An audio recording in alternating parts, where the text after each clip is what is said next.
What do you want? I'm in the middle of a podcast. Leave me alone.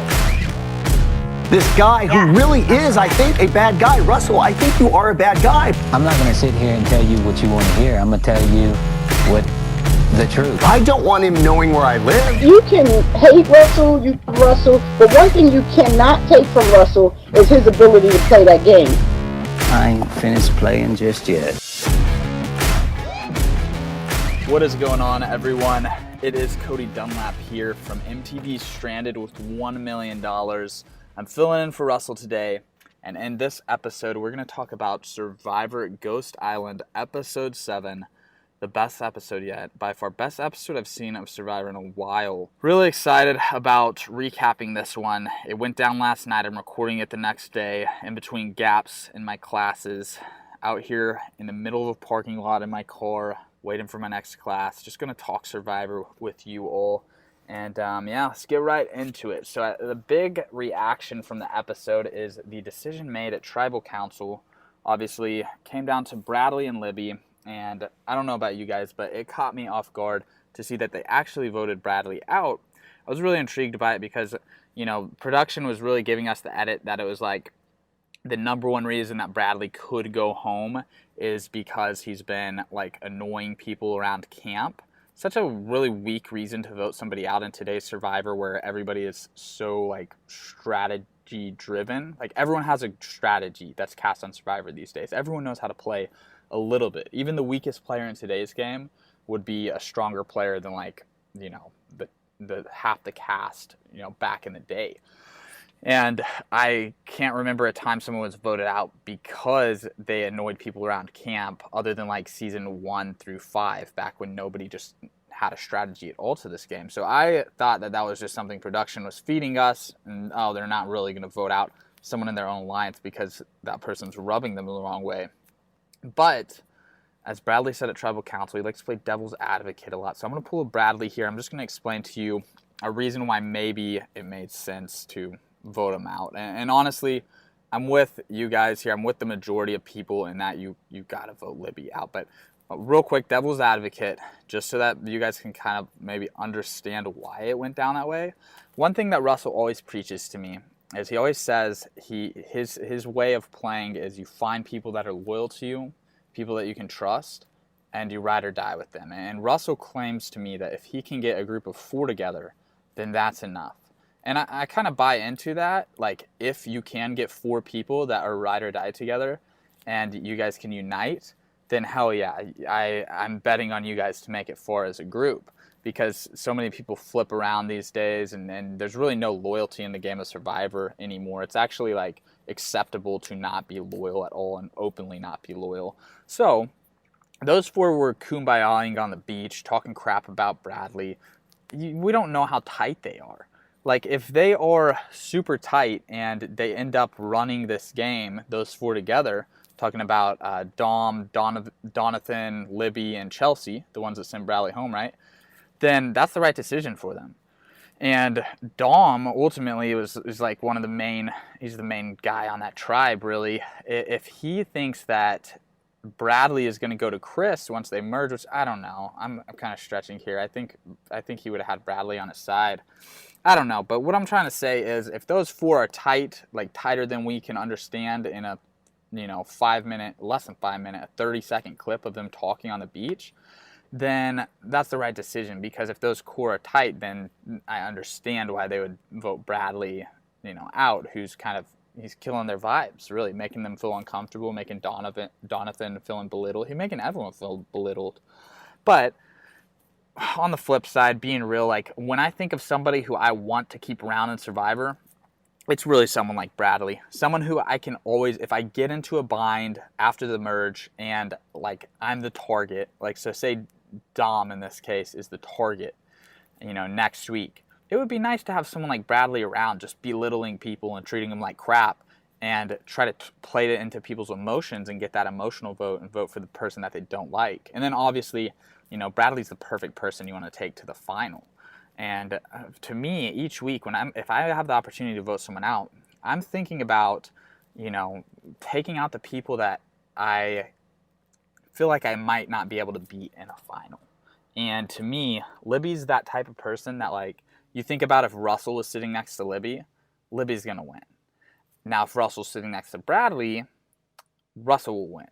So, you know, I don't know if, I guess Dominic didn't think this way at all, but that's the way I would be thinking. And then I think really Chelsea and Donovan, they were voting emotionally. But who knows? It didn't really make much sense to me to take out Bradley over Libby, but I just wanted to, you know, shed some light on that possibility. You never know how close these four are, and I guess we'll see next week and, you know, into the future.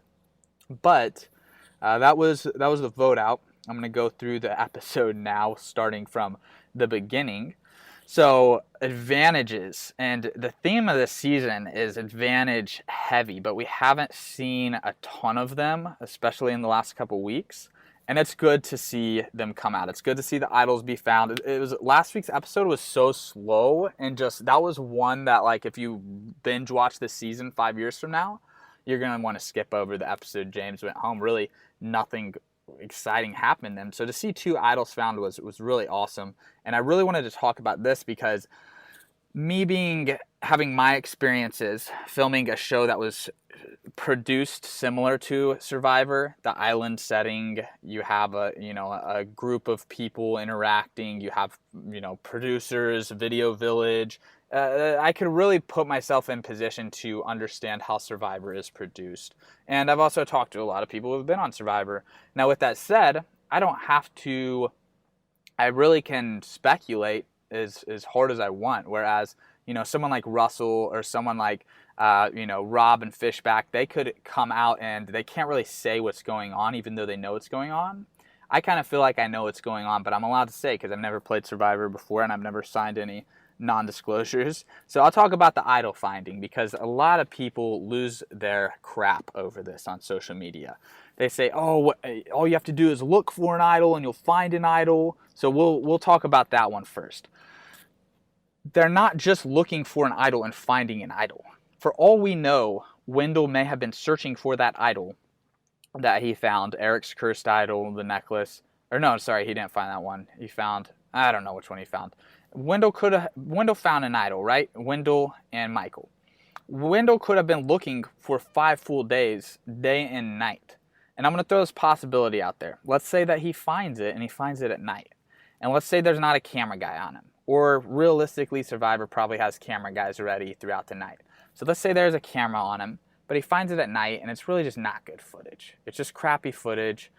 What's going to happen is they're not going to take the idol away from Wendell. They're going to say, hey man, next time they take him to do an interview on his own, they're going to have him refilm himself finding that idol. And if you watch him find the idol, it was really perfectly filmed, so I could tell it was reenacted. So whether he found it in the day or night, I don't know. But, like, don't just make the mistake as a fan of thinking, oh, they decided to look for an idol, they found it within 5 minutes. Like, Survivor's not going to show us 10 minutes of them searching frantically for an idol because that would just eat too much time. There's more stuff for them to show us. They have 43 minutes, and every second of these episodes is precious. They, like, cut out the intro this season because every second is so precious. So, yes, what we'll see as fans is them looking for an idol and then finding it. And then also the other thing is, if we don't see them looking, that doesn't mean they're not looking. Like, they are always looking. It's just they're not going to show us unless somebody actually finds an idol. Or if it's like a super slow episode and then they want to work that in there. But look, guys, they are looking constantly. And we only get to see when they find it. So don't think that idols are easy to find. They probably aren't that easy. Probably aren't super difficult, but they're not super easy either. So these guys could have been looking for a while. So I wanted to talk about that. And then, building off of that one, when Michael found the idol, I will lay into his tribe mates for saying, oh, Michael's paranoid. He's looking for the idol. It's like, in that moment, clearly, they were watching him look for the idol. And when it's 4-on-1, and when one of the 3 tribes is stacked to the point where there's no way in hell they're going to lose, you have a pretty high chance of going back to tribal. They ended up not going, but, like, he's the only target left on that tribe. It's a tribe of 4 at this point, and you have Michael, who's the one that the 3 girls will want to vote out if they have to go to tribal. You don't want him finding an idol. So you guys need to go 3-on-1 against him and be looking side by side with him. And then worst case scenario, he finds the idol and you see him find the idol. But now he's found an idol and they don't even know because they're being lazy. And so many times I hear people that have gone on Survivor say, there's so much dead time, there's nothing to do, I'm always so bored out there. And if that's the case, you're doing it all wrong, because you should always be busy. You should always be at least your wheels spinning in your head thinking about what your best move is, or just socializing, which I know is a patient thing, talking to people for hours, but that is something you have to do. And I would throw in protecting a hidden immunity idol from your one target when you're on a tribe of 4 likely to go to tribal in there as an activity that you can use to fill time. So for them to like acknowledge Michael looking for an idol as they just sat on their asses and were lazy around camp, and then he finds it, it's just like, good Lord, man. Like, it's just frustrating. And I know like they can't put everyone out, they can't put, 100% of the cast like superstar competitive players, but like if you go on Survivor and you're in that position, you have to protect the hidden immunity idol. And what I mean by that when I say that is, Michael's the target, right? If you see him looking, you need to run out there with him and look like right where he's looking, like flip rocks next to where he's flipping rocks. Make his chances of finding it go down severely. They didn't do that. Michael found the idol, and so Michael found the necklace that Eric had, I believe. If I'm getting this wrong, guys, I'm sorry. I know that what I want to point out is I want to point out the idol that Ozzy used as a fake idol that had gained power on Ghost Island for 10 years. Even though we saw Jeff throw it in the fire on Ozzy's season.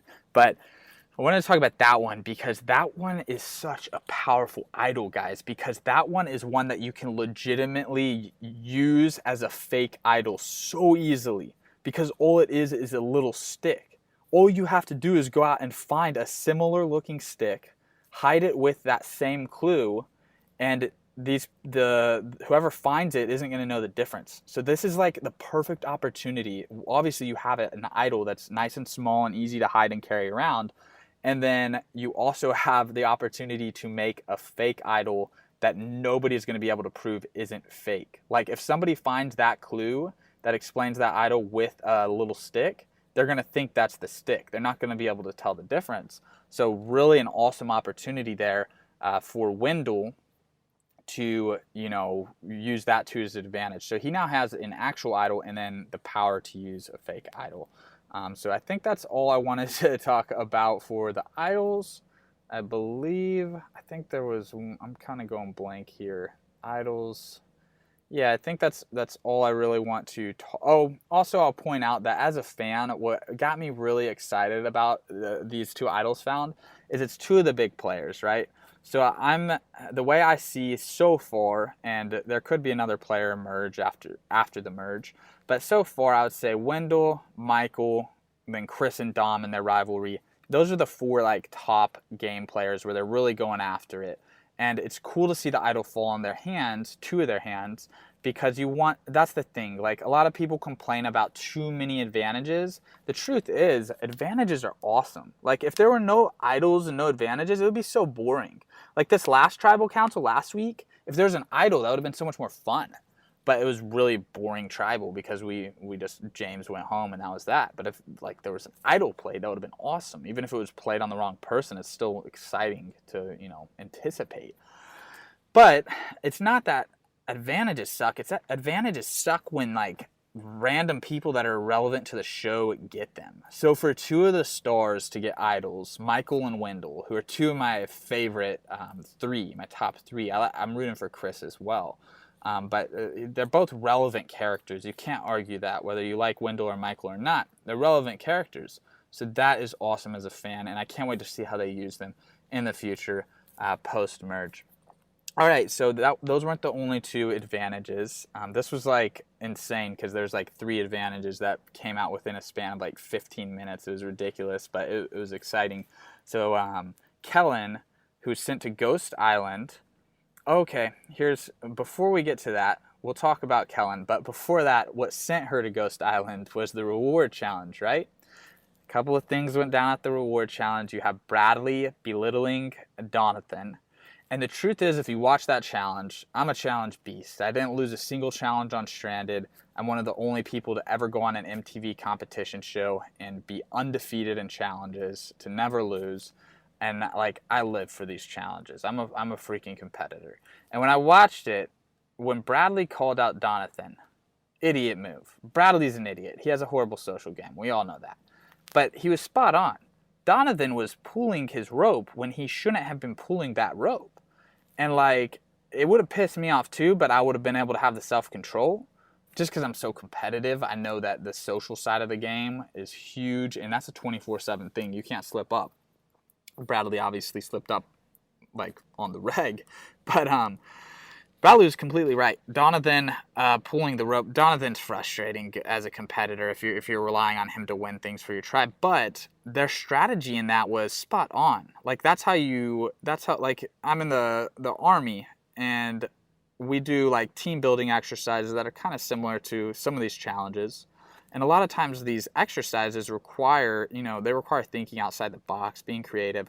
And there's like techniques that kind of solve the riddle and make it a hell of a lot easier. And that's really what allowed me to do so well in the comps on Stranded too. But this one is so clearly that you want everyone on the tribe to be pulling the rope except for the person you have running back and forth. So their execution was perfect. And then what really shocked me was that the other two tribes, Malolo and Yanua, probably not saying that right, they didn't copy the strategy, and that kind of pissed me off too. But Bradley belittling Donathan, stupid, but I saw where he was coming from totally. And then after the reward, the team that came in first, or one of the teams got to send someone to Ghost Island. I think the team that came in first got to send someone from either of the tribes that came in second or third. And they chose to send somebody who had also won a reward. So Kellen, in this case, wasn't allowed to receive her reward. I thought that was a big mistake.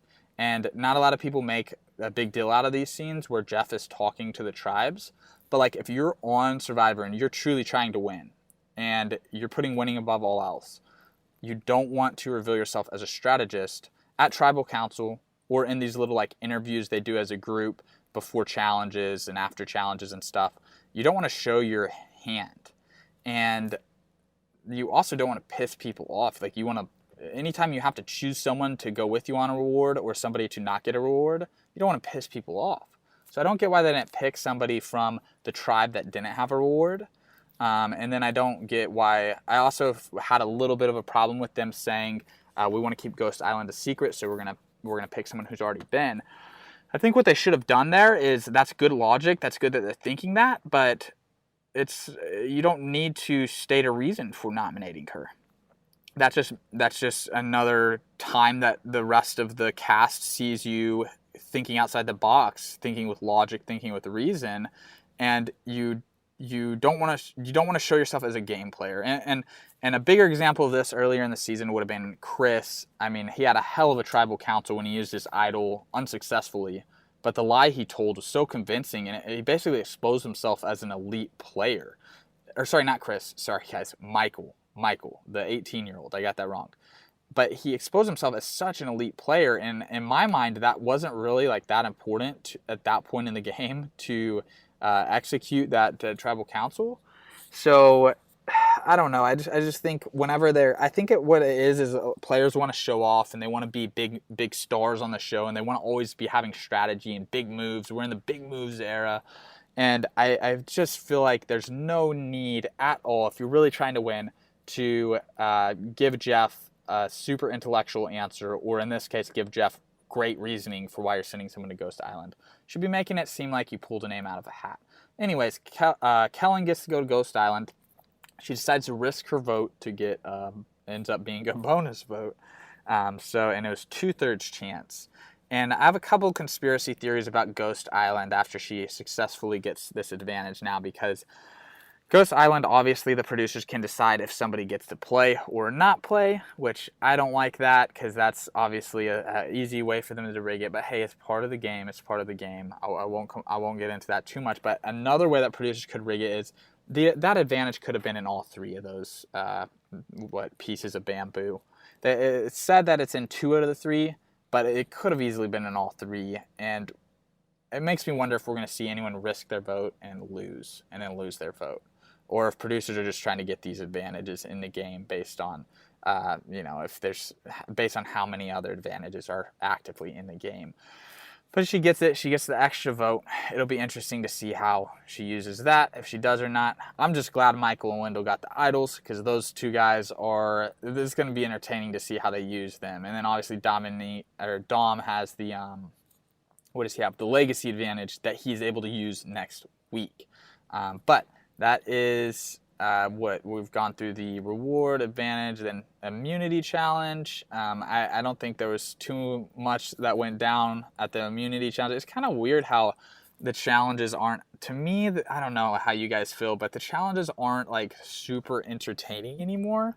I feel like it's so chopped up and so edited that I can't really tell what the hell is going on. So a lot of times I just opt out of even paying attention. I just focus on the result after it happens, especially with the puzzle ones. This one they were tossing the ring at the end, which was cool because it's harder for the producers to like when there's a puzzle one, you don't know what the hell's going on. You don't know, because they don't show all the puzzles at once. You just see one puzzle at a time, and you're like, okay, I don't know if they're editing this to make it look close. But with the rings, at least you get a good feel for who's in the lead. And obviously, Yanua, the stacked tribe, Chris and Wendell and Laurel and Sebastian, their tribe wins. Obviously, there's no way they're losing. And then Michael's tribe, Malolo, Malolo burned the flag, and clearly it worked. And when they burned the flag, I thought it was a little weird because they didn't burn their buffs too. I was like, what are y'all burning the flag, but not the buffs? You're wearing the buffs around your neck. If it's cursed, you guys are kind of screwed because you're wearing the buffs. But maybe it was the flag that was cursed, and maybe the buffs weren't cursed. Anyways, burning that flag apparently was the best thing they could have done, because they pulled it out, sending Navidi to tribal. And then we get what I already went over: Bradley and Libby. Who's going to go home? I still can't believe that they voted out Bradley over Libby. I played devil's advocate a little, but good Lord. That was, I don't want to say it's a mistake yet, because if those four unite and they go far, but that to me was a mistake. And I will say, I really didn't like Bradley, because I know a lot of you guys didn't like him either. I know it's kind of, most of Survivor fans really didn't like this guy. He's a really unlikable person, because he's one of those dudes that's just super arrogant, but he doesn't really have anything to back it up. And what I mean by that is, you think of great villains on the show, Johnny Fairplay and Russell. Obviously, Russell's probably the top one. Yeah, they're villains and they're cocky in their interviews and stuff, but they back it up. And there's a difference between that and between being just a piece of shit to your castmates, to their face, and just playing a horrible social game. Bradley, to me, is not someone you love to hate. He's just someone who's super unlikable. And if Bradley had backed it up, he could have been he could have been a big time character. If he had made it far, because it is a special talent. I will say, if I ever talk to Bradley, I would say, dude, just embrace your role as being hated, because that's a value to the show. Honestly, Bradley added to the show so much more than, I'm looking at the cast right now, than, over half of these people. Because half of these people aren't liked or hated. They're just there, and they're just irrelevant. Libby being one of them. I haven't really seen much of her. And she's not really, I can't even really put anything together talking about her. So at least Bradley contributed to the show. And if he's able to play a better social game and keep his arrogantness in the interviews, that's the key, man. If you go on Survivor, you want to keep that arrogance in the interviews and the shit talking there, and then just seem like a complete airhead and a non-threat around your tribe mates, and then find idols and all that. But Bradley was very unlikable. But if he were to play again, and if he could play a better social game and keep that arrogance in the interviews, he has a lot of potential. He has star potential on a show like Survivor or any reality show. But that is it for the episode. Moving forward, which is the real excitement here, because man, I can't think of a more anticipated like merge as far as like a face-off, like one-on-one, Chris versus Dom, and the hatred seems so pure and so genuine, and it's just so exciting. Like, that is great for Survivor. It's great for the fans. It's great for the show to have a rivalry like that authentic and that genuine. I just feel like it's so rare. I mean, I can't really think back to like one-on-one rivalries where two people just hated each other's guts. And that to me is like one of the greatest things in reality television, when two dudes face off like this, or two girls either, but in this case dudes. Chris versus Dom. I'm on Team Chris. That's just where I stand in it, but it's going to be entertaining, and I am rooting for both of them to make it far. I don't want to see either of them go home next week. I want to see this rivalry build up big time, and I think that would be awesome. And Dom has the legacy advantage. I hope he reverses the curse, and I hope he uses it successfully next week, and then I hope Chris can not go home. And if Chris had the numbers and Dom's back was against the wall and he used the legacy advantage, then that would be a way where they could both stay, I think. I don't know. It's going to be interesting. Next week is going to be a good one. So episode 7, man, it was a good one through and through.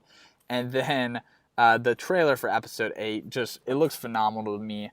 Chris versus Dom. Let me know what you guys think. Hit me up on social media, at Cody Thrive on Instagram and Twitter. Hit me up. Tell me if you're Team Chris or Team Dom.